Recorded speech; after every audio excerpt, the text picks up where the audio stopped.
This body of work began with by selecting 5 locations that would eventually come together as one body. Once those locations were established, I went to those places and started writing stories that would grow out of those particular places. And that way I think a lot of the images and characters have come from available mythologies that exist in those places. And other characters have come from my own narrative. There's been a kind of a melding of 2 things. One a consistent sculptural body that needed a host body, and those locations provided this host. And in doing that, they created aspects of this narrative. I've been going to these locations and learning as much as I could about the stories that were taking place in those places. I became even more aware of my habits than I had been even as a student, in terms of my inability to follow any one particular thread to the end. And I think part of it is not wanting to understand something completely to the point where the project would become about that thing. That it really just needed a support team.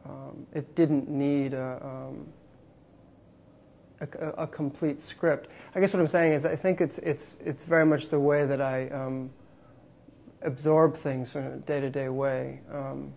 I think that there isn't necessarily a conscious.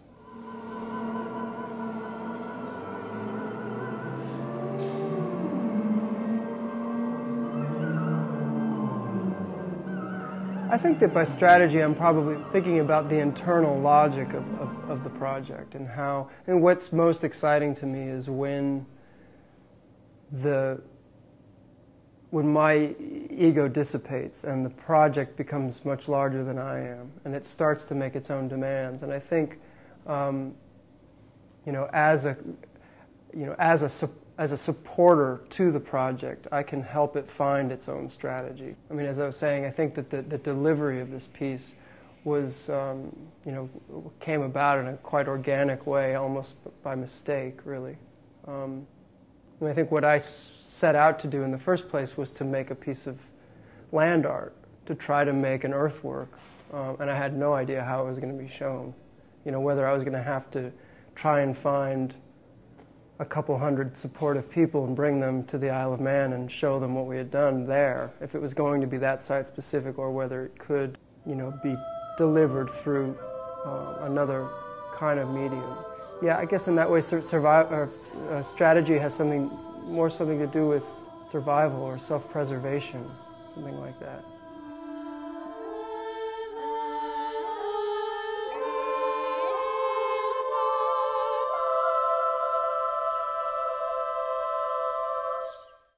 That we started with Cremaster 4, which took place in the Isle of Man, and that as the TT motorcycle race started to become the organizing principle of that piece, broadcast sports became more and more important in terms of the way that piece would look as a videotape. And one of the first ideas was to actually broadcast that piece on television in Great Britain during the time of TT, which would happen the following year after we filmed it. I went back to New York and set up a situation where we projected the piece on video in a theater that we rented, and I was very disappointed with the way that it looked as a projected video. It lost all of that color saturation that broadcast sports has, that kind of flatness, big fields of color. Somebody suggested that we transferred it to film, and this would maintain all of that formal quality I was interested in. So I did that, and that made it possible to show the piece in cinemas. Not that they were interested in that at that point, but it made it possible. We had a 35 millimeter print, so I was definitely at that time thinking that somebody would need to sit down and watch this piece from beginning to end. It wasn't the kind of piece that you could set up in a gallery on a projector and have operate as a loop. So the cinema, I mean, just structurally, the cinema was really attractive to me in that way. But at that point, I don't think it was the cinema that was giving influence to the image making. So Cremaster 1 was made next with a similar strategy, I think. It had that same relationship to broadcast sports and to video. When number 5 was made, by the time number 5 was made, a film audience started coming to the project, because by then we had started showing them in cinemas, in the States anyway. That excited me. It excited me that the project could function both as an art house cinema project and a sculpture system. That if the moving image could do both, it could operate in both ways, both as a text for the generation of a sculptural body and as a film, as a story on its own. This was fantastic. And so I think what influenced me at that point was just that notion that, and I think it encouraged genres of cinema to become part of this host body.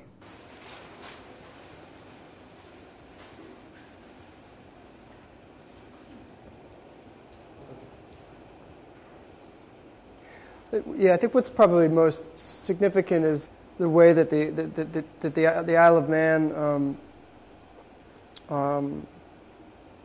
had already in place several things that helped structure that piece. One being their flag, the 3 legs. Another being a tartan that called the Manx tartan that comes from the Isle of Man, which has nothing to do with family, but has to do with the landscape. It's comes from the colors of the sea and the sky and the gorse which grows there and the heather. Those were 2 of the first things I started working with, taking the 3 legs and trying to create 3 character zones that would be in conflict, within this condition of panic. And that those 3 character zones would be color-coded, coming from the Manx tartan. There would be a yellow zone, a blue zone, and a green zone. And the yellow zone would be called the ascending field, and the blue zone would be called the descending field, and green would be the locked-in field, which would make reference to the locked-in sheep, which is indigenous to the Isle of Man, and that sheep has 4 horns, one that ascends and one that descends, and so the locked-in field would be a place where there would be an attempt to find a space between the ascending and descending fields, kind of a way out, essentially, wanting to be both at the same time but neither. And the things that struck me about the Isle of Man first was the way that it existed as a kind of a Victorian fossil that was left over from a time when people from Great Britain would go there on vacation, and when people like Harry Houdini were starting to use their body as a way of expressing themselves, or exploring physicality as a way of communicating. And the characters that came out of that notion were these fairies that were played by female bodybuilders and costumed in Victorian dresses. Well, there are 2 scenes that happen simultaneously, actually 3, that the 3 fields cross-cut in Cremaster 4 between this picnic scene and a scene which is a pit stop, and the locked-in candidate moving underwater on his way under the island to the other side. And both in the picnic and in the pit stop, a jack is used to describe the nature of the ascending field and the descending field. That in the descending field, the jack is used literally as a jack to lift the descending hack up and to change its tire. Its tire is exchanged with a tire here, a tire that's that has a growth on the bottom of it of a descended external reproductive system, and this tire would make it impossible for the vehicle to keep moving. So the tire is fit and then removed and replaced again with its original tire, and the race goes on.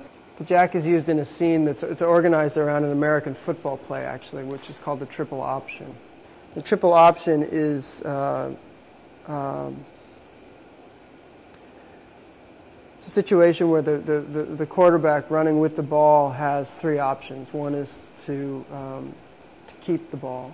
One is to pitch the ball to a trailing tailback, and another is to throw the ball to a receiver downfield.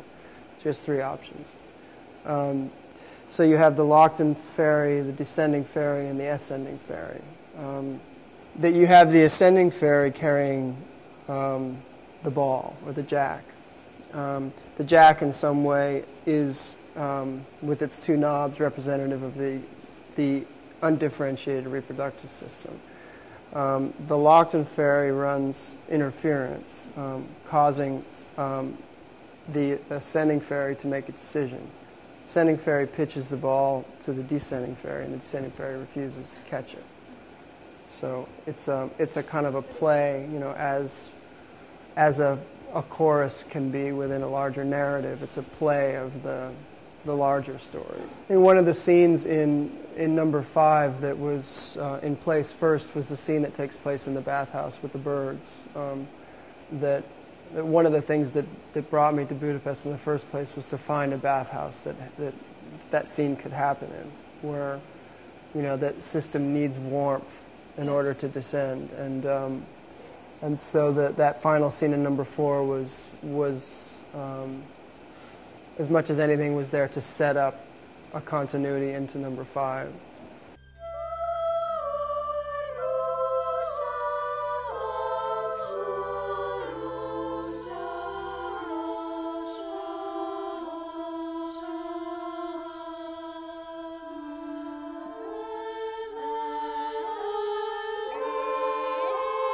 And certainly in some of these more aggressive sets,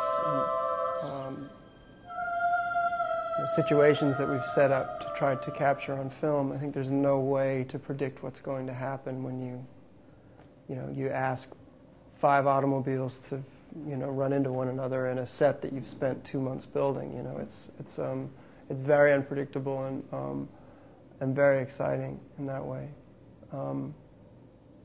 Sculpturally, I think that probably to a lesser degree, but certainly there are pieces we've made that have had a level of experimentation with material. The Vaseline piece grew out of a piece that we made in London that had probably 3 or 4 times more jelly. I mean, it was a much more massive casting, and therefore the heat inside was much more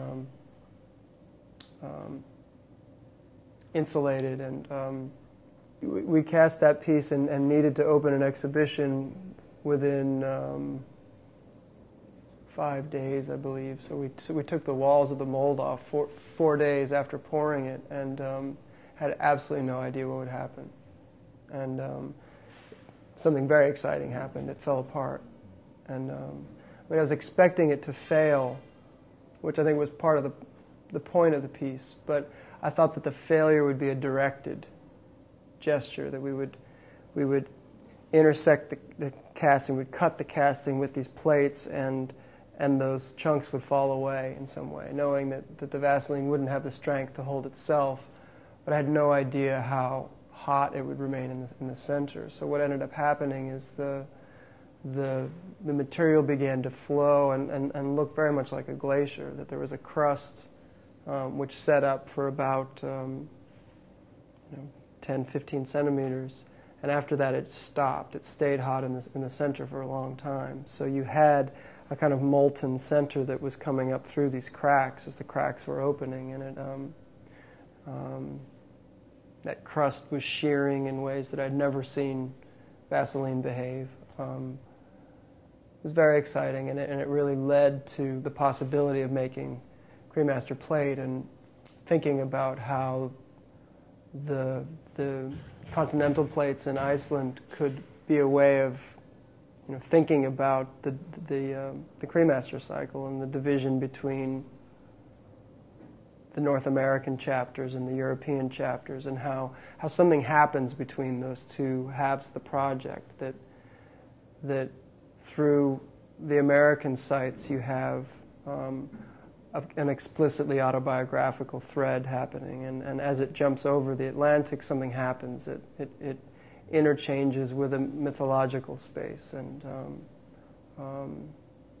passes through the Celtic site of the Isle of Man and ends up in a place that's purely mythological in relationship to the beginning. So it was helpful for me to do that, and I think I couldn't have come to that without having the piece in London fail, essentially, in a really interesting way.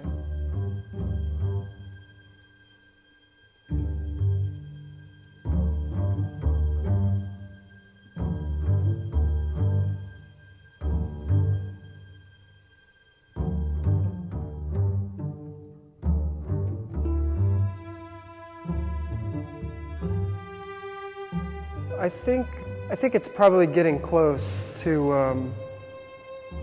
and because it's flattened out so much, the surface area has increased, and I think that part that was thickest, that started out as a wedge, that part here that was the thickest is now flattened out, so it's had a chance to cool down.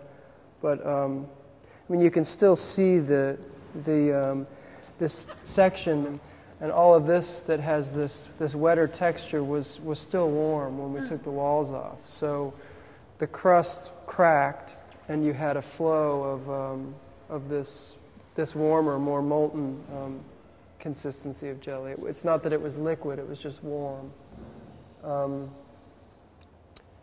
There are a number of things that were quite surprising the first time we did this, which has to do with some of these shearing textures and this foaming texture. When you pour something at this volume, it's really hard to eliminate all the air.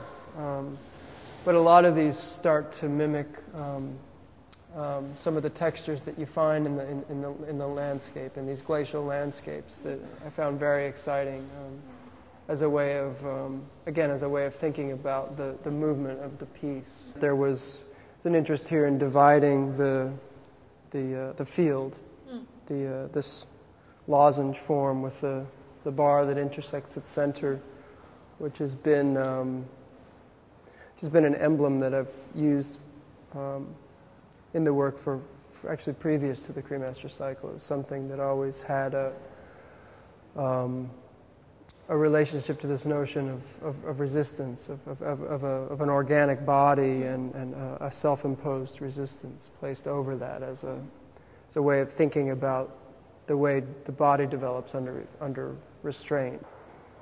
Creative process is dependent on that same thing, on resistance.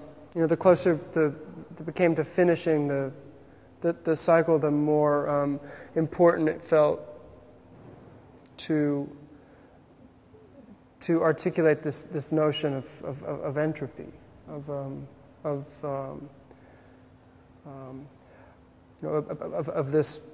this larger form trying to overcome its condition, but realizing at a certain point that it probably couldn't. And I started making some drawings, which maybe we should look at.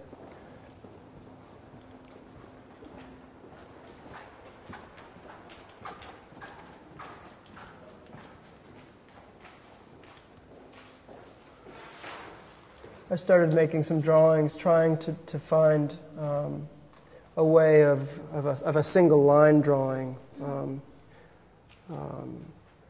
following the narrative arc of the cycle. You know, thinking more about the cycle as the life cycle of an idea, really. That Cremaster 1 would start in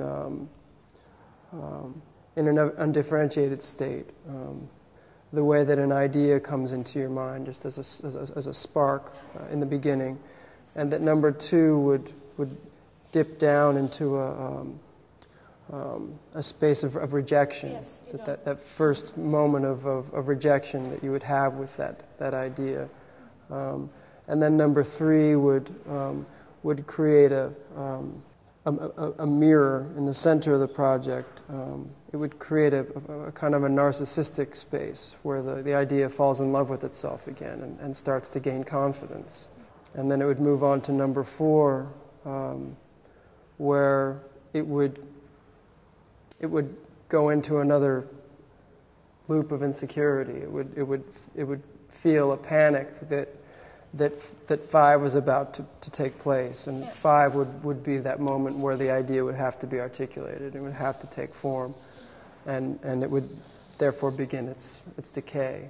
I became really interested in drawing that notion of the cycle having a split ending, one that would articulate its inevitable entropic nature, and another that would cycle back and defeat that somehow, cycle back to number 1,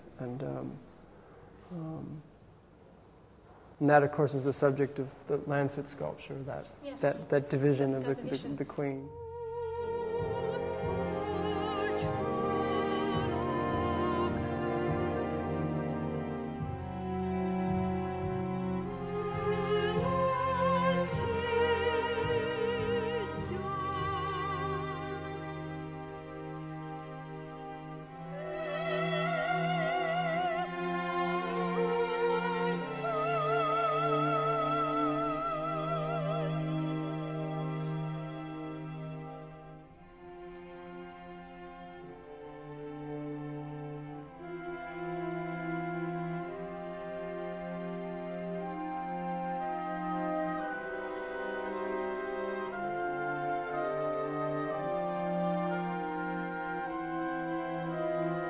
There's literally in the film, there's a droplet that comes from her mouth and it divides and falls into the 2 pools beneath her. I think that it's probably a really good example of the way that the sculpture can be a way of crystallizing these ideas in a way that the film can't.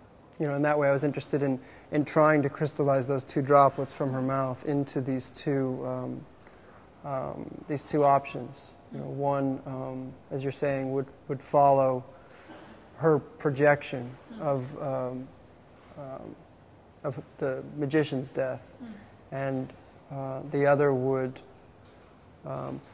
actually follow the magician's intention, which is to go beyond his condition. Well, the Lancet Bridge in Budapest is called Lancet, which means chain. It's in fact, one of the first suspension bridges. It's also the first bridge that crosses the Danube and connects Buda and Pest. And I was interested in making Cremaster 5 speak to this this notion of separation anxiety, of this anxiety of allowing for that idea to finally, be released.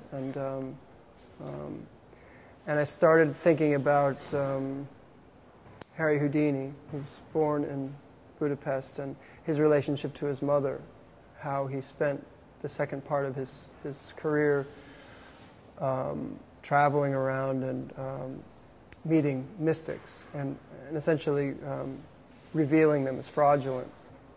It seemed that his interest was in making sure that if there were someone out there in the world that could help him reach his mother, that he would know about that person. That it wasn't necessarily just about dispelling.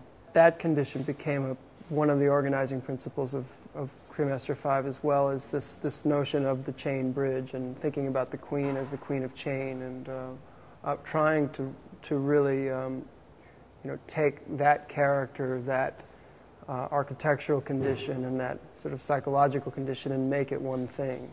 And I think it's what the sculpture is trying to do. Yeah, there's several materials in here. There's some elements are glass. Most of them are acrylic. Mm-hmm. And then some of the draped material is a blend of acrylic and vinyl, which makes it easier to work with that way. Mm-hmm. And the large cast, slightly greenish elements are polyurethane. It's to do with its thickness, that in mass it starts to refract light in a different way, the thicker it is.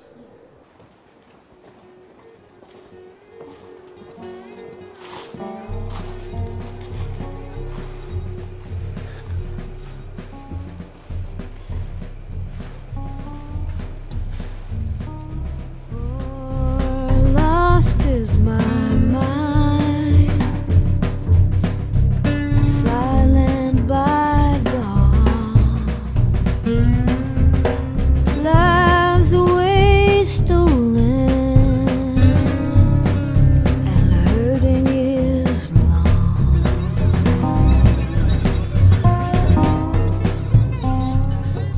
So ask me no question.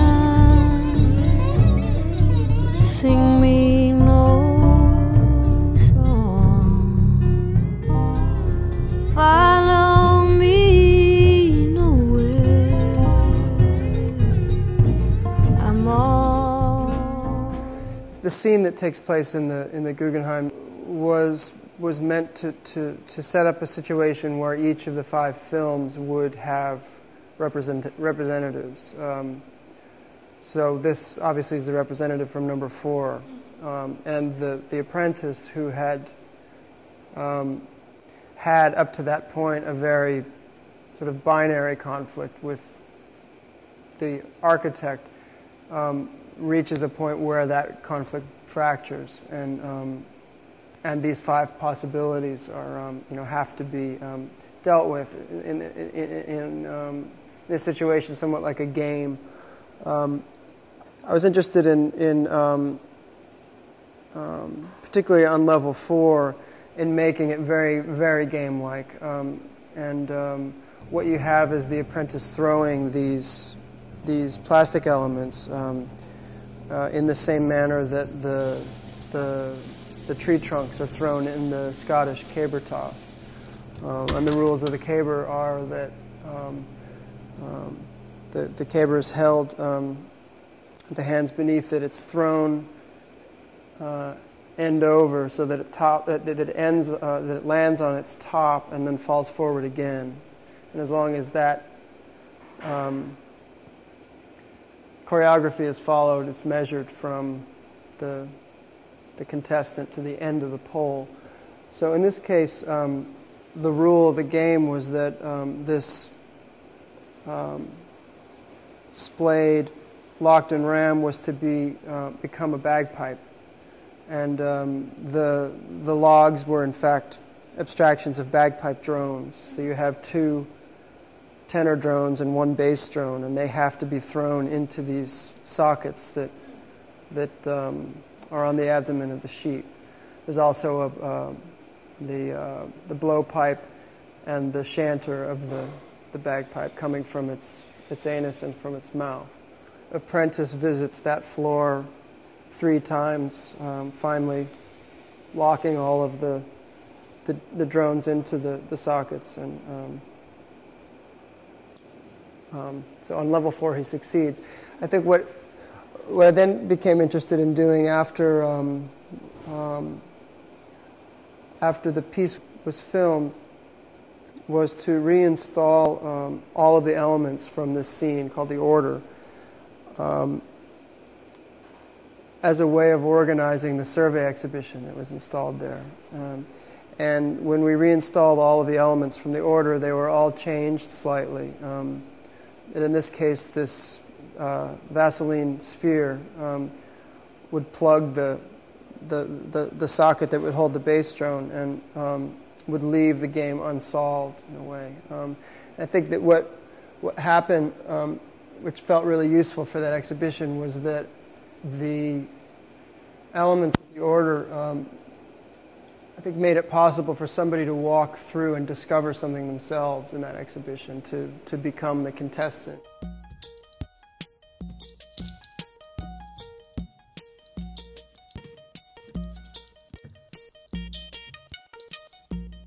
The way that the order was organized was around, certain cases more explicitly than others, but around the initiation rites of Freemasonry. And that on level 1, for instance, the apprentice is presented with the sheepskin apron, and on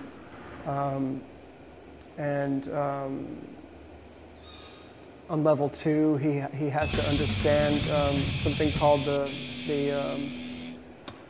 perfect ashlar, or the perfect cube, like the construction of the cube out of six squares that make the cross. It's a phrase that goes, the perfect cube must come from the metamorphosis of the cross, and it's that's the puzzle that's solved on level 2, a puzzle that sits between these two punk bands. On level 3, it's to do with the level of master, which is the 3rd degree. On level 3, the apprentice needs to confront himself or kill himself in some way. He's confronted by his mirror, who's played by Amy Mullins,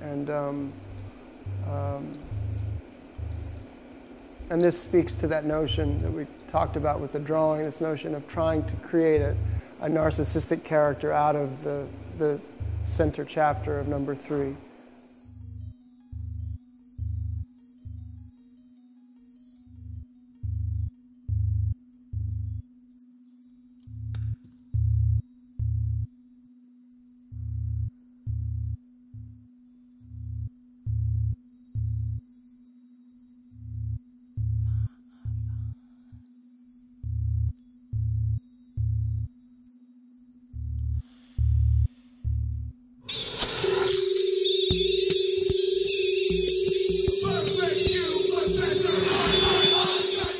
Levels 4 and 5, I think, were less explicit in their relationship to a particular degree that way. That level 5 is represented by Richard Serra, who plays Hiram, who's the martyr of Freemasonry, in the rest of the film. So his place at the top of the order felt specific enough just by having him there. And the notion of the 5 points of fellowship doesn't necessarily belong to a degree. It's actually used in that relationship between Amy Mullins and the apprentice, in the way that they come together before their confrontation. Where they touch inside foot to inside foot, knee to knee, and their hand touches the small of the back, the chest touches, and a word is interchanged. And of course, the pentagon, or the notion of 5, became really important in Cremaster 3 as a way of thinking about the Chrysler Corporation as a way of organizing the Cremaster Cycle in a way, that number 3 in the Chrysler building would be the world headquarters of the Cremaster Cycle in a way, and the Pentagon and the Pentastar are both Masonic and emblems of Chrysler. And so the 5 points of fellowship, were both specific and general in number 3.